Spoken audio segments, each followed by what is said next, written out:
Beijing as Golden Week approaches for Chinese travelers. Political tensions between the regional superpower and South Korea will disrupt package holidays, a miss that will see the peninsula miss out on a slice of an estimated 590 billion yuan $90 billion. According to a report from the South China Morning Post, South Korea's decision to install the U.S. THAAD missile shield to defend itself against the threat of a North Korean attack caused China to retaliate in March by banning sale of package tours to the country, among other measures.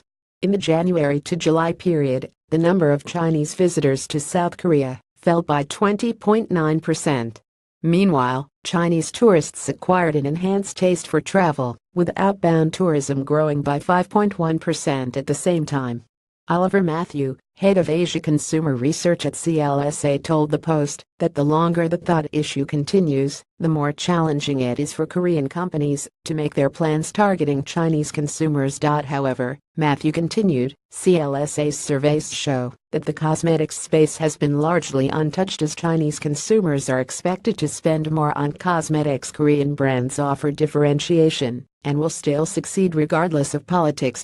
While individual tourists can organize their own travel to South Korea, no group holidays are being sold. A member of staff at the state-run China Travel Service said no agency would want to do any package deal business. Golden Week begins on the 1st October and will last for 8 days.